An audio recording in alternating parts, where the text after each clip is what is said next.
Hey, it's Megan. So I want to talk to you about a book that I was reading this weekend called The Death of the Artist by William Deresiewicz. We're going to assume that's right. So fair warning before we start, there's going to be a few swear words in this video because honestly, while I was reading this book, I got to a point where I literally wrote the words "fuck you" and "elitist prick" in the margins of this book. So if that tells you how I feel about this book right from the get-go, well, you know where this is going. So this is not a book recommendation. This video is definitely a book rant. So I want to start by just saying, I had my skepticism about this book because it's called The Death of the Artist. And so obviously as an artist and as someone who is an advocate for artists, the title of it alone made me kind of go, huh. But I felt like I should read it because of that. And two, the subtitle is How Creators Are Struggling to Survive in the Age of Billionaires and Big Tech. And I am always for a good critique of big tech. And so I thought that hopefully that critique would override the frustrations about this idea that artists are dead in our new world. So when I started the book, at first I was like, okay, I think I can get into this because he opens the book by talking about art and money. And the concepts that he talks about are things that I totally talk about, that I totally believe, that artists should be paid, that, choosing to be paid well as an artist doesn't mean that you are buying into a fucked up capitalist system, that it's still important, we still have to eat, all of those things. And so I was like, okay, great. I think this book is going somewhere that I can get behind. And then as he was going on, I think one of the biggest challenges as I was reading through it in the beginning was that he talks about all different kinds of art. So he talks about music, he talks about writing, he talks about performing art, he talks about visual arts. And so I thought, okay, some of this feels like a gross generalization, but okay, I get it. He's trying to cover a lot of ground here. And there are things that just apply differently to different genres, right? There are different challenges if you're a musician in the world right now versus if you are a visual artist. So I was willing to give him a grain of salt for that, even as things got pretty negative. Because while he opens up by saying artists should be paid, we should talk about money more, all of these things, then it basically really degraded into essentially a rehashing of the starving artist myth. This is how people aren't making money. This is why things aren't working. Without, I felt any kind of solution or positive spin, or even really taking the time to find people who were living what he claims didn't exist, which is basically a middle-class artist existence. And I'm sorry, but those people do exist. I know they exist because I am one of them. And so I really just feel like his research and the people that he interviewed are a little bit flawed. He's basically trying to make the point.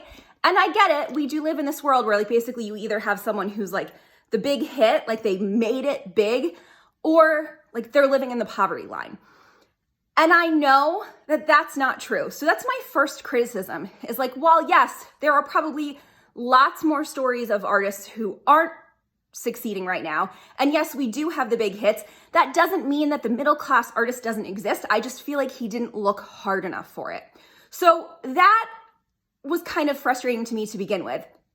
And then he started talking about location and how artists are being priced out of cities, which I totally agree. But basically he makes the argument that if you really are serious about being an artist, you have to live in a city.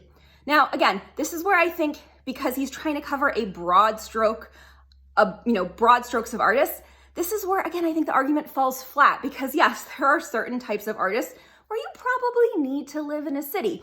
You want to be an actor, you need to live in New York or LA. That's just kind of the way it goes until you get so famous that you can live wherever the fuck you want and then they just fly you in, right? Even musicians, if you're planning on being a performing musician, there's definitely more work for performing musicians when you're in a city and when in an urban area than if you live out in the country like I do. But there are opportunities. There are plenty of artists who make, again, that nice middle-class living in smaller cities, living out in the country because of the internet. The internet has made that possible. I have built my business on the internet, and because of that, I can live in the country. And because I live in the country, I can have this big-ass studio space and not have to pay tons of money in rent to get it. So I think he's missing a point there where he's really holding on to like this kind of older ideal of art. And again, I think talking about all the forms of art really skews it. Still, I was like, okay, I'm in. We're gonna like kind of keep going here. And then I got to the chapter on visual arts. So he does a chapter where he specifically looks at different kinds of arts. So just for expedience sake, I skipped the one on music. I read the one on writing because I am a writer. That is part of my business. Skipped the one on, I think, TV and film, went to the one on visual arts. And that's where I wrote fuck you in the margins. Because here is where I want to call bullshit on this book. So he is beholden to this fucking old school traditional art world model that if you're gonna stick to that, of course it's not fucking working. So this is the same thing that I talked about recently on Designing an MBA after I read Michael Finley's book, The Value of Art, where he basically only looks at this one microcosm of the art world, which is basically the gallery and the museum world. And yes, that world exists, but that is not the art world that I know, that I operate in, that the people that I teach and coach operate in. And it's such a narrow fucking view of the art world that I'm like, that's the problem. That's why we're being held back, because you're holding on to this traditional model of the art world. And what sucks about that traditional model is that, to borrow a term from a much better book that I read, Mina Salami's Sensuous Knowledge, she uses the term Euro-patriarchal.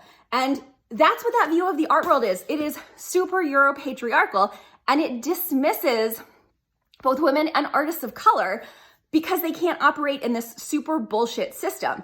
And not only that, but then he goes so far as to say, okay, well, he says the internet hasn't impacted the art world. Fuck you, of course it has. But then he goes on to say, well, there are things that the internet has impacted, like illustration and comic books and graphic design and craft. But are those actually art? Yeah, he fucking said that. Bullshit. Yes, those are art.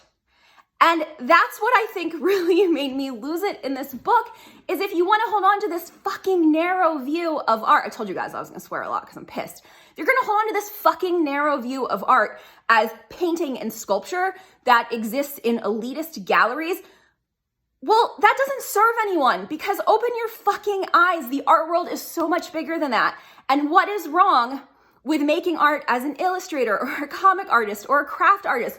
Those are all completely valid forms of art. So get your head out of your ass.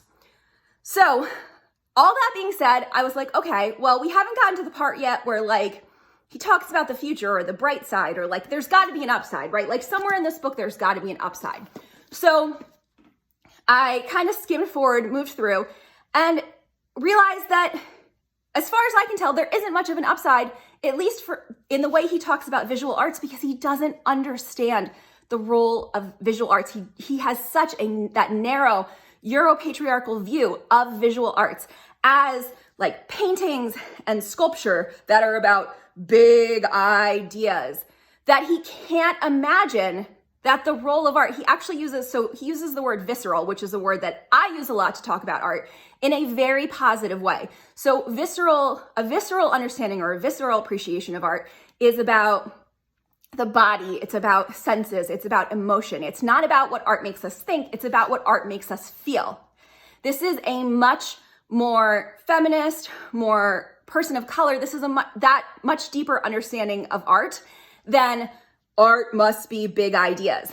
But he literally dismisses this visceral understanding of art as just entertainment and laments that like that's all the internet allows for anymore. You know what? Great. That is awesome, because it is time we let go of this super narrow view of art as must be big, important ideas. What's wrong with art that just makes us happy, that makes us feel, that gives us that visceral response? The answer is nothing. There is nothing wrong with that. That is a totally valid way to both make and experience art. And the fact that he can't understand that, just for me, negates the entire book. It just shows how out of touch he is with all of the ways that art can exist in the world. And you know what? if you want to hold on to your fucking elitist Euro-patriarchal model of what the art world looks like and say that that world is dead, then fine. Let that world die. I am much more interested in a world that incorporates these other experiences and these other modalities of art that aren't just about art must be about big ideas displayed in important galleries and museums. No, I want art that's sensory. I want art that's visceral. I want art that's made by women and people of color and that explores the body and emotion and feeling. And honestly, the internet can help us facilitate that. Now, I'm not saying things are perfect, right? There's a lot of fucking problems, especially with big tech and the way that it's making us feel like we have to promote our art. There's a lot of issues here. So I'm not saying he's totally wrong. Things are not easy, but if you feel like you have to hold on to this one elitist model that really only works for like a small privileged few, well, that's the problem. So basically all of this is to say, don't read this book. I really wanted to recommend it. I wanted it to be good. I wanted it to be valuable. But at the end of the day, it's just not worth your time, because if you're a visual artist, he's holding onto this model that doesn't serve us. And we shouldn't lament the end of that model. We should create new models. We should explore new ways of making and talking about and sharing and selling our art. And so I'm just gonna throw in a shameless plug here because that's what I do. This is what we're actually talking about in my class, Sell Without Shame. Sell Without Shame is not about trying to sell in this old Euro-patriarchal model. It's also not about trying to sell in the info marketer model, which guess what, still Euro-patriarchal. It's not about trying to sell in that model where it's like your art must solve a problem. No, it's about understanding that art doesn't have to solve problems. It doesn't have to be about big ideas, that the value in your art can be from the emotional reaction, the sensory experience, all of these things. Those are valuable in both making and experiencing art. And so I was really, like I said, I had high hopes for this. I love a good critique of big tech, but at the end of the day, it's just not fucking worth your time because he holds on to this model of the art world that is not serving us anymore. So I really encourage you, if you are like, thank God, Megan, I needed someone to say this, please go check out my class, Sell Without Shame. It's sellwithoutshame.com. Like I said, shameless plug, because I have to, because I literally teach a class about selling without shame. And I know just from what I feel and also from what people are telling me that Sell Without Shame is probably the best class I've ever written, or at least I'd like to say it's the best class I've written to this point. And it's different than any class that I've taught before. So even if you took some of my classes on Creative Live or you've taken classes with me in the past, this is a different class because it really dives into understanding the value of your art from all of these different perspectives and not feeling guilty if your art doesn't fit into that must be big ideas, must solve a problem modes that we've been taught either from the art establishment or from info marketers. It's something totally different. And I really feel like it's the way that we need the entire art world to move. So let's get rid of bullshit like this. If you want a good book to read, I do recommend Sensuous Knowledge. It's not an art book, but it really, it does talk about art and it explores a much more healthy relationship with art and the reasons that it exists than this bullshit does. So that is it.